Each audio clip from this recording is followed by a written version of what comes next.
بسم اللہ الرحمن الرحیم۔ السلام علیکم۔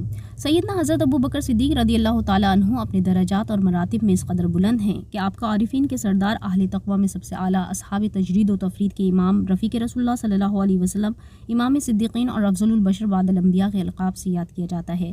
آپ کا نام عبداللہ بن عثمان لقب صدیق اور عتیق ہے۔ آپ کے والد کا نام عثمان بن عامر، جن کی کنیت ابو قحافہ تھی، فتح مکہ کے بعد اسلام لائے اور حضرت عمر رضی اللہ تعالیٰ عنہ کے دور خلافت کی ابتدا میں 97 سال کی عمر میں وفات پائی۔ آپ کی والدہ سلمہ بنت سخر، جن کی کنیت ام الخیر تھی، آپ کے والد کی چچا زاد بہن تھیں، ابتدا ہی میں اسلام لائیں اور اپنے شوہر سے کچھ عرصے پہلے وفات پائی۔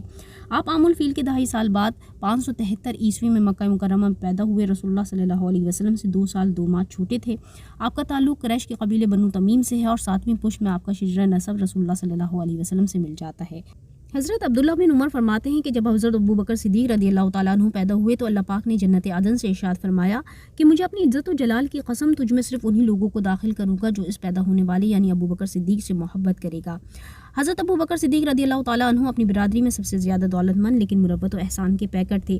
اپنی قوم میں سب سے زیادہ معزز سمجھے جاتے۔ آپ کا شمار رؤسائے قریش میں ہوتا۔ قریش آپ سے مشورہ لیا کرتے، لوگ آپ سے بے حد محبت کرتے اور آپ بھی ان سے محبت فرماتے اور ان کے معاملات کی دیکھ بھال فرماتے۔ آپ نہایت فیاض، مہمان نواز، غریب پرور، لوگوں کے مددگار اور صلہ رحمی فرمانے والے تھے۔ آپ قریش کے ان 11 افراد میں شامل ہیں جن کو دور جاہلیت اور زمانہ اسلام دونوں میں شرف اور بزرگی حاصل رہی۔ زمانہ جاہلیت میں آپ دیت اور جرمانے کے مقدمات کے فیصلے فرمایا کرتے۔ آپ مردوں میں سب سے پہلے اسلام لائے اور حضرت زید بن ارقم رضی اللہ تعالیٰ عنہ آپ کے بارے میں فرماتے ہیں کہ آپ ہی وہ پہلے شخص ہیں جنہوں نے رسول اللہ صلی اللہ علیہ وسلم کے ساتھ نماز پڑھی۔ رسول اللہ صلی اللہ علیہ وسلم ارشاد فرماتے ہیں کہ جب میں نے کسی کو اسلام کی دعوت دی تو اس کو تذبذب میں پایا اور اس کو تردد ہوا، سوائے ابو بکر کے کہ جب میں نے ان کے سامنے اسلام پیش کیا تو بغیر تذبذب اور تردد کے انہوں نے اسلام قبول کر لیا۔ جب ساری قوم آقا کی تکذیب میں مشغول تھی، آپ نے ان کی تصدیق فرمائی۔ جب ساری قوم آقا علیہ السلام کو اذیتیں پہنچانے کے درپے تھی، آپ نے ان کی حفاظت فرمائی۔ جب رسول اللہ صلی اللہ علیہ وسلم کی باتوں پر لوگ کان نہ دھرتے تھے تو آپ نے آقا علیہ السلام کے ساتھ مل کر تبلیغ دین کا فریضہ سر انجام دیا۔ آپ کی تبلیغ سے اسلام لانے والوں میں حضرت عثمان بن عفان، حضرت عبد الرحمن بن عوف، حضرت طلحہ بن عبید اللہ، حضرت زبیر بن عوام، حضرت سعد بن ابی وقاص، حضرت ابو عبیدہ بن جرہ رضوان اللہ علیہم اجمعین جیسی ہستیاں شامل ہیں، جن میں سے اکثر عشرہ مبشرہ ہیں اور فتوحات اسلامیہ میں اہم کردار کی حامل بھی ہیں۔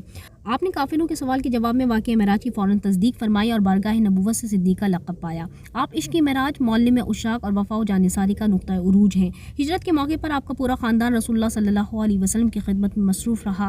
آپ نے اپنے اہل و عیال کو چھوڑ کر رسول اللہ صلی اللہ علیہ وسلم کے ساتھ ہجرت فرمائی، غار ثور اور تمام راستے آقا کی خدمت میں رہے۔ حدیبیہ میں مکہ مکرمہ میں داخل نہ ہونے کے باعث لوگوں کے دلوں میں جو شکوک و شبہات پیدا ہو گئے تھے ان کو دور فرمایا۔ آپ قبول اسلام کے بعد آقا علیہ السلام کے وصال تک ہمیشہ سفر و حضر غرض ہر حال اور ہر وقت آقا کے ساتھ رہے، سوائے اس کے کہ آقا کے حکم اور اجازت سے حج کے لیے یا کسی جہاد میں شرکت کی بنا پر آقا کی صحبت میسر نہ آ سکی ہو۔ تمام غزوات میں رسول اللہ صلی اللہ علیہ وسلم کے ساتھ رہے اور بہادری کے جوہر دکھائے۔ آپ نہایت دلیر اور بہادر تھے۔ حضرت علی رضی اللہ تعالیٰ عنہ فرماتے ہیں کہ ایک دفعہ مشرکین مکہ نے آقا علیہ السلام کو اپنے گھیرے میں لے لیا۔ وہ آپ کو گھسیٹ رہے تھے۔ خدا کی قسم کسی کو ان مشرکین سے مقابلہ کرنے کی جرأت نہیں ہوئی، لیکن ابو بکر صدیق آگے بڑھے اور مشرکین کو مار مار کر اور دھکے دے دے کر ہٹاتے جاتے۔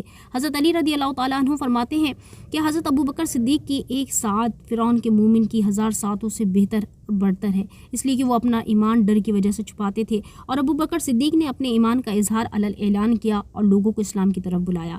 آپ تمام اصحاب میں سب سے زیادہ سخی تھے۔ سرور کائنات صلی اللہ علیہ وسلم نے فرمایا کہ جتنا نفع مجھے ابو بکر کے مال نے دیا اتنا کسی کے مال نے نہیں دیا۔ حضرت عائشہ صدیقہ رضی اللہ تعالیٰ عنہا فرماتی ہیں کہ رسول اللہ صلی اللہ علیہ وسلم حضرت ابو بکر کے مال کو اپنے مال کی طرح خرچ فرمایا کرتے تھے۔ آپ نے اپنا کثیر مال مذہب اسلام کی خدمت اور غلاموں کو آزاد کروانے میں خرچ کیا۔ بعد ہجرت مسجد نبوی کے لیے جگہ آپ نے خرید کر پیش فرمائی۔ روضہ رسول صلی اللہ علیہ وسلم کی جگہ صدیق اکبر کے پیسوں سے خریدی گئی۔ ریاض الجنہ کے پیسے بھی آپ ہی نے دیے۔ آپ نے اپنی ساری طاقت خدمت اسلام اور اس کی ترقی و ترویج کے لیے صرف کی۔ آپ کی کامیابی کا سب سے بڑا راز رسول اللہ صلی اللہ علیہ وسلم پر قابل یقین ہے۔ آقا علیہ السلام نے آپ کے لیے ارشاد فرمایا کہ میں نے ہر ایک کا احسان اتار دیا ہے سوائے ابو بکر صدیق کے احسان کے کہ ان کا احسان میرے ذمہ باقی ہے۔ ان کا احسان اتنا عظیم ہے کہ اس کا عوض اللہ تبارک و تعالیٰ قیامت کے دن ہی ان کو عطا فرمائے گا۔ آپ تمام اصحاب میں سب سے زیادہ علم والے تھے۔ جب صحابہ کرام کو کسی مسئلے میں تردد ہوتا اور وہ اسے حل نہ کر پاتے تو آپ کی بارگاہ میں پیش کر دیتے۔ آپ اس پر جو رائے دیتے جرا و تعدیل کے بعد وہی درست پاتی اور صحابہ کرام اسی پر عمل فرمایا کرتے تھے۔ 9 ہجری میں سرکار دو عالم صلی اللہ علیہ وسلم نے آپ کو امیر حج مقرر فرمایا۔ آپ علم القرآن کے سب سے زیادہ جاننے والے تھے، اسی لیے آقا علیہ السلام نے اپنے آخری ایام میں آپ کو نماز میں صحابہ کرام کا امام بنایا اور آقا علیہ السلام کی موجودگی میں 17 نمازیں مسجد نبوی میں آپ نے پڑھائیں۔ رسول اللہ صلی اللہ علیہ وسلم نے اپنے بعد صدیق اکبر کی اقتداء کا حکم ارشاد ارشاد فرمایا اور آپ کے لیے فرمایا کہ جس قوم میں ابو بکر صدیق ہو وہاں کسی کو امامت کا حق حاصل نہیں۔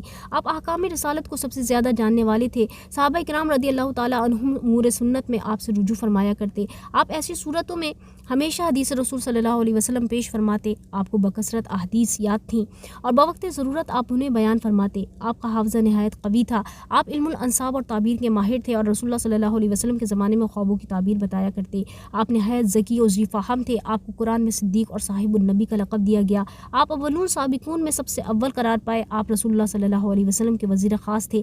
آقا آپ سے تمام امور میں مشورہ فرمایا کرتے۔ بارگاہ رسالت میں آپ کو نہایت بلند مقام حاصل ہے۔ رسول اللہ صلی اللہ علیہ وسلم نے آپ کے لیے ارشاد فرمایا کہ اپنی صحبت اور مال کے ذریعے مجھ پر سب سے زیادہ احسان ابو بکر کا ہے، اور اگر میں کسی کو رب کے سوا جانی دوست بناتا تو ابو بکر کو بناتا، لیکن اسلام کا بھائی چارہ اور اسلام کی محبت ان سے کافی ہے۔ دیکھو مسجد میں کسی کا دروازہ باقی نہ رہے مگر ابو بکر صدیق کا دروازہ بند نہ کیا جائے۔ آقا علیہ السلام نے آپ کے لیے فرمایا کہ اگر میں اپنی ساری امت کا ایمان ترازو کے ایک پلڑے میں رکھوں اور اکیلے ابو بکر کا ایمان دوسرے پلڑے میں رکھوں تو ابو بکر کا ایمان پھر بھی وزنی نکلے گا۔ رسول اللہ صلی اللہ علیہ وسلم کے وصال مبارکہ پر جب پوری امت کرب اور اضطراب اور شدت غم سے نڈھال تھی تو اس وقت آپ ثابت قدم رہے اور آقا علیہ السلام کے وصال مبارکہ کی وجہ سے تشویش عام کو ایک ہی خطبے میں دور فرمایا اور ایسے نازک وقت میں امت کو سنبھالے رکھا۔ حضرت عائشہ صدیقہ رضی اللہ تعالیٰ عنہا بیان فرماتی ہیں کہ رسول اللہ صلی اللہ علیہ وسلم کے وصال کے بعد نفاق نے سر اٹھایا، مدینے کے اطراف کے عرب مرتد ہو گئے اور انصار نے بھی علیحدگی اختیار کر لی۔ اتنی مشکلیں جمع ہوئیں کہ اگر اتنی مشکلات پہاڑ پر پڑتیں تو وہ بھی اس بار کو نہ اٹھا سکتا،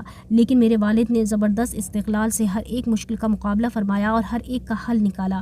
آپ نے فتنہ ارتداد اور منکرین زکوٰۃ کے خلاف نہایت ثابت قدمی سے ڈٹ کر جہاد فرمایا۔ آپ سب سے پہلے محافظ ختم نبوت ہیں۔ رسول اللہ صلی اللہ علیہ وسلم نے اپنے وصال سے قبل لشکر اسامہ کو شام کی طرف روانہ فرمایا تھا۔ صحابہ کرام رضی اللہ تعالیٰ عنہم نے واپس بلانے کا مشورہ دیا، لیکن آپ نے انہیں آگے بڑھنے کا حکم ارشاد فرمایا، جس کا نتیجہ یہ نکلا کہ حضرت اسامہ جس مرتد قبیلے کے پاس سے گزرتے وہ دہشت زدہ ہو جاتا۔ حضرت اسامہ اسی طرح آگے بڑھتے ہوئے سلطنت روم کی حدود میں پہنچے اور طرفین میں مقابلہ ہوا اور مسلمانوں کو فتح ہوئی اور اسلام کا بول بالا ہوا۔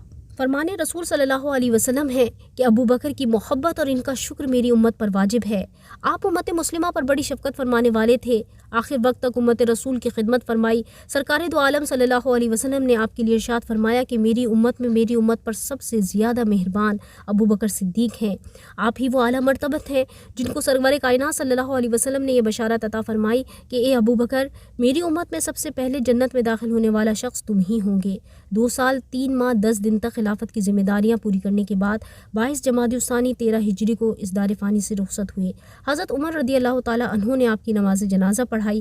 وصال سے 15 دن پہلے بیمار ہوئے، 4 دن قبل امامت کرانا چھوڑ دی۔ وصال میں بھی اتباع رسول صلی اللہ علیہ وسلم ہے کہ پیر کے دن 63 سال کی عمر میں آپ کا انتقال ہوا۔ آقا علیہ السلام کا وصال مبارکہ بھی پیر کے دن 63 سال کی عمر میں ہوا۔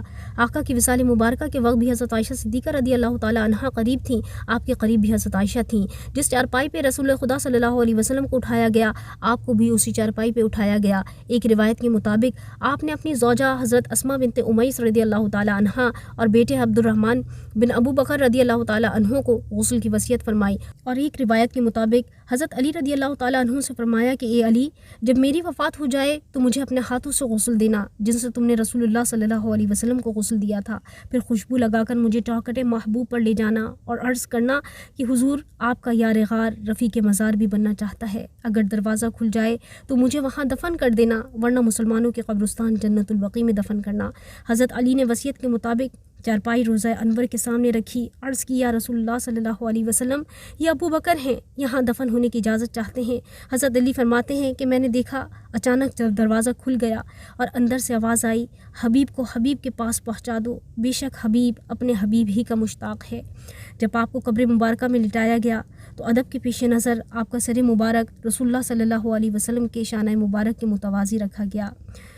حضرت عمر، حضرت عثمان، حضرت طلحہ، حضرت عبد الرحمن بن ابی بکر رضی اللہ تعالیٰ عنہم نے آپ کو قبر میں اتارا۔ آپ کی آقا سے وفاشاری و جانثاری اس وقت بھی بے مثال تھی، آج بھی ہے اور ہمیشہ رہے گی۔ اگر آج ہمیں قربانی و جانثاری کے انتہا کا مفہوم سمجھنا ہے، اتباع و اطاعت کی معراج کا راستہ معلوم کرنا ہے، تو صدیق اکبر رضی اللہ تعالیٰ عنہ کے دامن صدق و صفا سے وابستہ ہونا ہوگا۔ اللہ تبارک و تعالیٰ ہم سب کو آپ کی محبت اور سنت پر عمل پیرا ہونے کی توفیق عطا فرمائے، آمین۔